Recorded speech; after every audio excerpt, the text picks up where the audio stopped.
বন্ধুরা, বলা হয়ে থাকে যে আপনি যদি কারো সামনে একবার মাথা নত করেন তবে সে আপনাকে সারা জীবনের জন্য দুর্বল ভাবার ভুল করে বসে। যখন শিক্ষামন্ত্রী ধর্মেন্দ্র প্রধানের পদত্যাগ হলো, তখন সিজেপির মতো সংগঠনগুলো ভুল ধারণা তৈরি হলো যে তারা যখন খুশি যন্তর মন্তরে বসে সরকারকে নত করে দেবে। কিন্তু তারা হয়তো ভুলে গেছে, ভারতের স্বরাষ্ট্রমন্ত্রীকে রাজনীতির চাণক্য এমনি এমনি বলা হয় না। তারা ভুলে গেছে 2021 সালে দিল্লির সীমান্তে মাস ধরে চলা বিশাল কৃষক আন্দোলনকে যখন দিল্লির বাইরে আটকে রেখে শান্তিপূর্ণভাবে সামলে নেওয়া হয়েছিল, তখন এই সিজিপির বিক্ষোভের কি যোগ্যতা ছিল। কিন্তু এবার ভুলটা এই কারণে হয়েছিল, শুরুতে স্বরাষ্ট্রমন্ত্রী অমিত শাহের সমস্ত মনোযোগ বাংলাদেশের সীমান্তের সেন্সিটিভ আর উত্তর পূর্ব ভারতের নিরাপত্তার দিকে ছিল, যেখানে আজকাল বেড়া দেওয়া কাজ পুরোদমে চলছে। তিনি একে সিজিপির কোনো বড় আন্দোলন না ভেবে সোনাম ওয়াংচুকের অনশনের মতো পরিস্থিতি মনে করেন এবং এর তদারকির দায়িত্ব বিজেপির প্রাক্তন সভাপতি জেপি নাড্ডার হাতে সঁপে দেন। কিন্তু আন্দোলনকারী যখন এই প্রশাসনিক শিথিলতাকে সরকারের দুর্বলতা ভেবে আবার সরাসরি সরকারকে 24 ঘন্টার আলটিমেটাম দিল, তখন মোদী সরকার আর অমিত শাহ অবিলম্বে অ্যাকশন মোডে নেমে এসে কঠোর অবস্থান গ্রহণ করলেন। অমিত শাহ 1 মিনিট সময় নষ্ট না করে একটি বিশেষ গোপনীয় অভ্যন্তরীণ টিম গঠন করে দিলেন। এই টিমের প্রতিটি স্পষ্ট নির্দেশ ছিল এই আন্দোলনের পিছনে আর্থিক সংযোগগুলোর খোঁজখবর নেওয়া। তদন্তের মূল কেন্দ্র হলো অবশেষে এই পুরো জামায়াতে, অর্থাৎ পিছন থেকে ফাইন্যান্স করছেটা কে।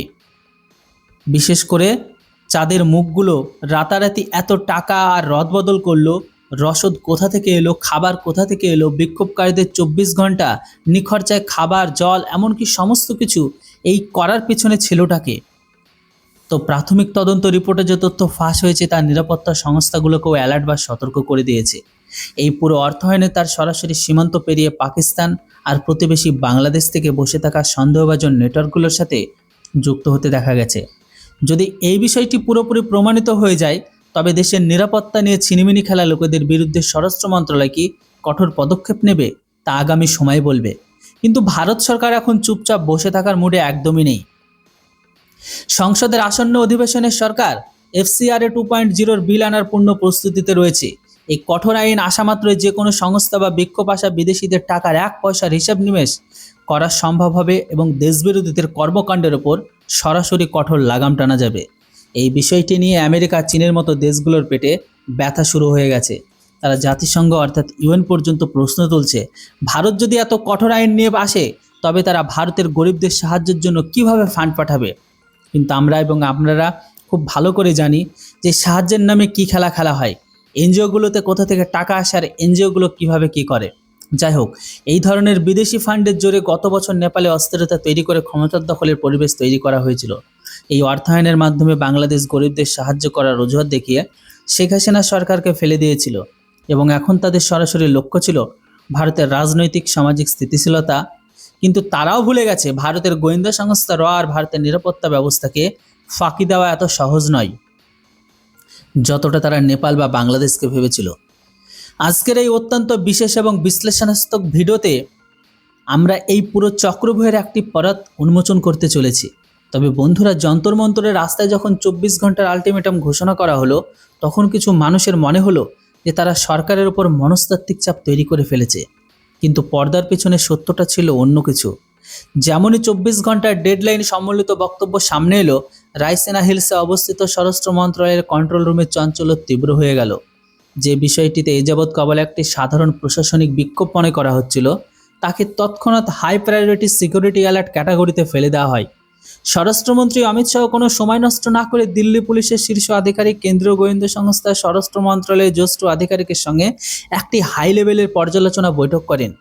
আর এই বৈঠকের বার্তা ছিল একেবারে স্পষ্ট যে গণতান্ত্রিক উপায়ে প্রতিবাদ প্রদর্শন করার অধিকার সবার রয়েছে, কিন্তু আলটিমেটামের আড়ালে যদি দেশের রাজধানীর শান্তি শৃঙ্খলা বিঘ্নিত করার বা প্রশাসনিক ব্যবস্থাকে অচল করে দেওয়ার চেষ্টা করা হয়, তবে রাষ্ট্রের শক্তি নিরপেক্ষার কঠোর প্রয়োগ করা হবে।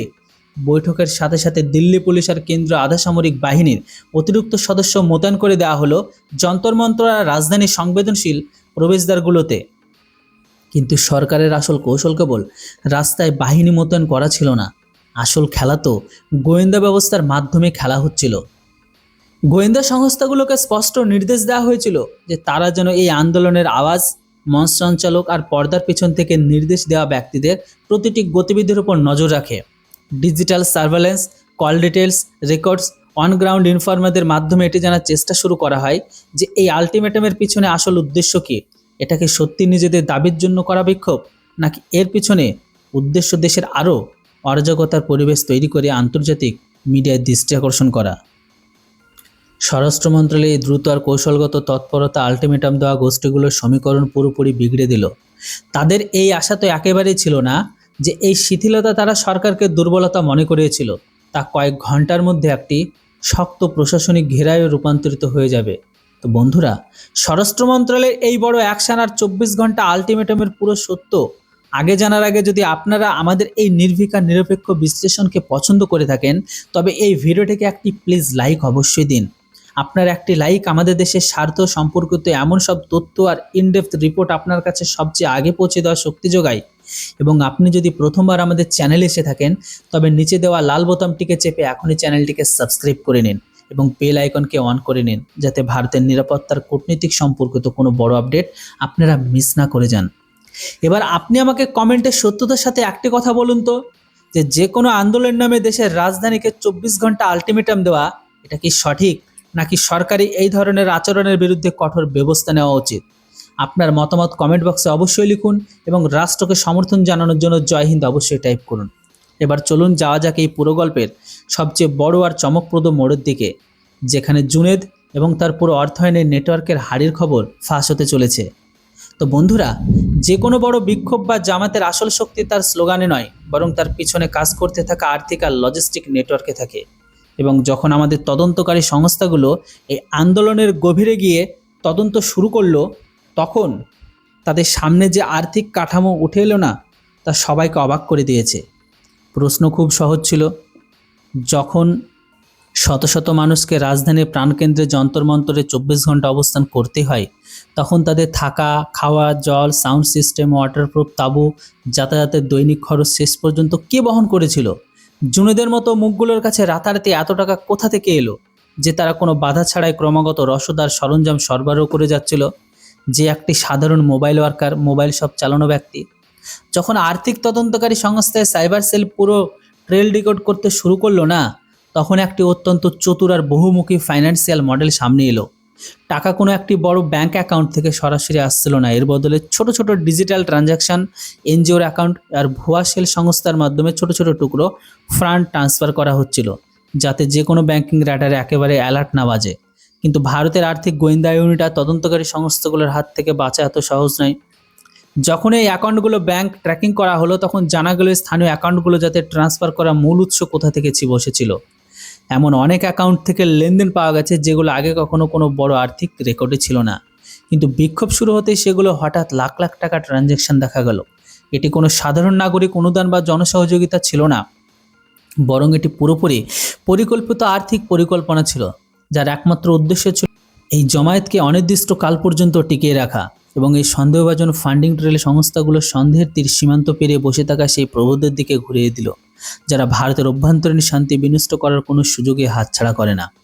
বন্ধুরা, যখন তদন্তের তীর জুনেদের নেটওয়ার্ক ছড়িয়ে এগিয়ে গেল না, তখন সে তথ্যগুলো সামনে এলো। তাই এই পুরো বিষয়টিকে ঘরোয়া রাজনীতির গণ্ডি থেকে বের করে জাতীয় নিরাপত্তার বিষয় বানিয়ে দিল। গোয়েন্দা সংস্থাগুলোর প্রাথমিক অনুসন্ধান এটিকে স্পষ্ট হতে শুরু করলো যে এই ফান্ড সরাসরি সংযোগ সীমান্ত পেরিয়ে পাকিস্তানের প্রতিবেশী বাংলাদেশের কিছু সন্দেহভাজন বেসরকারি সংস্থা মানে এনজিও আর সেল নেটওয়ার্কের সাথে যুক্ত। পাকিস্তানের গোয়েন্দা ব্যবস্থা সবসময় অভ্যন্তরীণ মানে ভারতের অভ্যন্তরীণ বিষয়ে অস্থিরতা ছড়ানোর ধান্দায় থাকে এবং বাংলাদেশের সাম্প্রতিক মাসগুলোতে ঘটে যাওয়া রাজনৈতিক ঘটনাগুলির পর সেখান থেকে সক্রিয় কিছু ভারত বিরোধী গোষ্ঠী সীমান্ত পার থেকে অর্থায়ন আর লজিস্টিক সাপোর্ট দেওয়ার চেষ্টা চালিয়ে যাচ্ছে।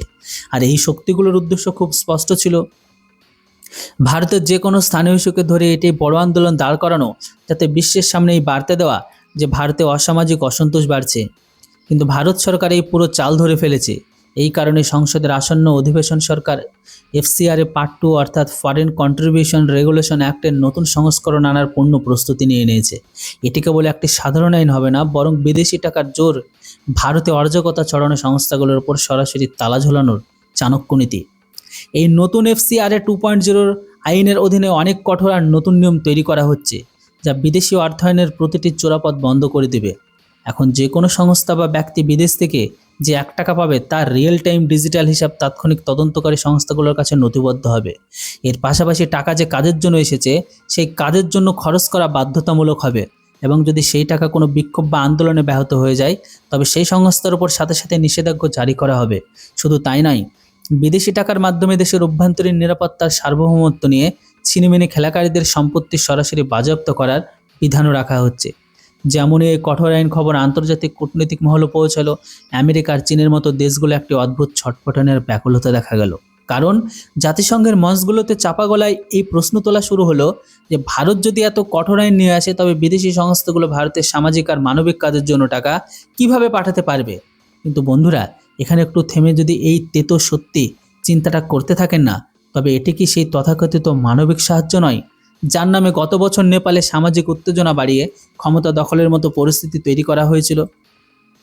এটি কি সেই বিদেশি ফান্ড ছিল না যা ব্যবহার করে বাংলাদেশের গণতন্ত্র আর উন্নয়ন নামে শেখ হাসিনা নির্বাচন সরকারের বিরুদ্ধে পরিবেশ তৈরি করা হয়েছিল এবং দেশকে মারাত্মক অস্থিতিশীলতার মধ্যে ঠেলে দেওয়া হয়েছিল?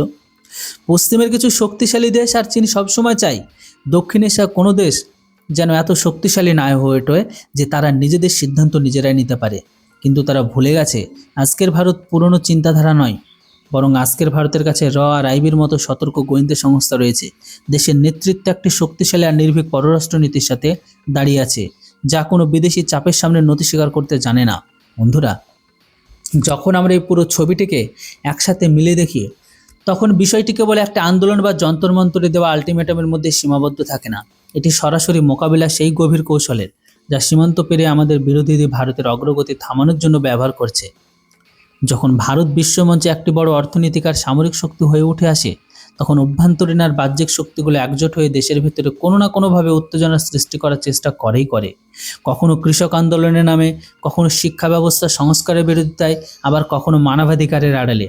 কিন্তু এবার যেভাবে স্বরাষ্ট্র মন্ত্রণালয় দেশের গোয়েন্দা সংস্থাগুলোর সময় থাকতে এই পুরো নেটওয়ার্কের আর্থিক কাঠামো ফাঁস করে দিয়েছে, তা বিরোধী শক্তিগুলোর সমস্ত উদ্দেশ্য ভেস্তে দিয়েছে।